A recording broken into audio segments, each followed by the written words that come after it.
जंगल में एक डरपोक खरगोश रहता था। एक दिन वह देवदार के पेड़ के नीचे मजे से सो रहा था कि अचानक एक फल उसके सिर पर आ गिरा। डरपोक खरगोश की नींद खुल गई। वह सोचने लगा कि ये क्या हुआ, क्या गिरा मेरे सिर पर, कहीं आसमान तो नहीं गिर रहा। दिमाग में ये सोच आते ही वह डर गया और फिर क्या, वह भागने लगा। वह बेतहाशा भागा चला जा रहा था।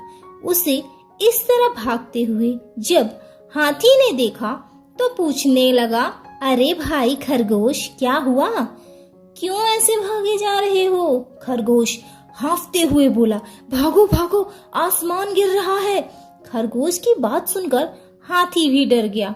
वह भी उसके पीछे पीछे भागने लगा। कुछ देर बाद उनकी मुलाकात गेंडे से हुई।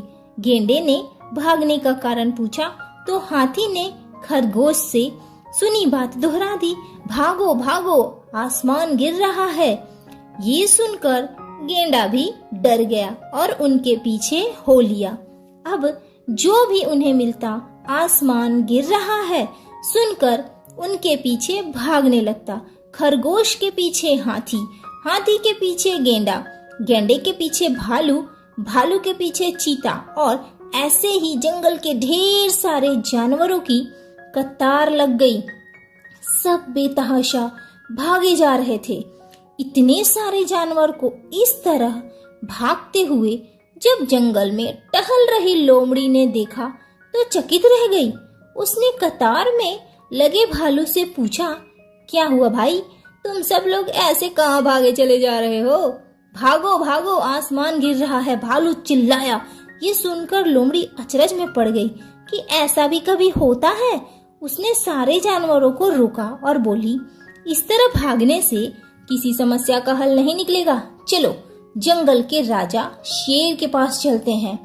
सब लोमड़ी के पीछे हो लिए। थोड़ी ही देर में सारे जानवर शेर के सामने खड़े थे। लोमड़ी ने शेर को सारी बात बताई।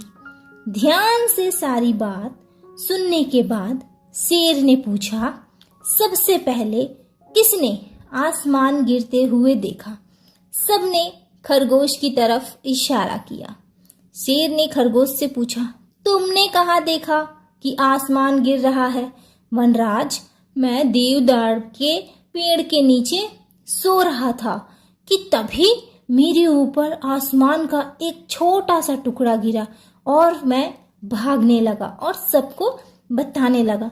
वनराज, हम सबको भागना चाहिए, कहीं पूरा आसमान गिर गया तो हम सबका क्या होगा? खरगोश की बात सुनकर शेर को कुछ संदेह हुआ। उसने लोमड़ी से कुछ चर्चा की, फिर सारे जानवरों को लेकर उसी देवदार के पेड़ के पास आया जहां खरगोश सोया था। वह देवदार का फल गिरा देख उसे सारा माजरा समझ आ गया। वह फल उठाकर शेर बोला, तो ये है आसमान। सारे जानवर समझ गए कि डरपोक खरगोश देवदार का फल गिरने पर सोचने लगा कि आसमान गिर रहा है। सब हंसने लगे। खरगोश बहुत शर्मिंदा हुआ। शेर ने खरगोश को समझाया कि इस तरह की अफवाह न फैलाए। उसने सारे जानवरों को भी समझाया कि बिना सोचे समझे किसी की बात पर भी यकीन ना करें। तो इस कहानी से हमें यही सीख मिलती है कि कभी भी किसी की बात पर बिना सोचे समझे विश्वास नहीं करना चाहिए।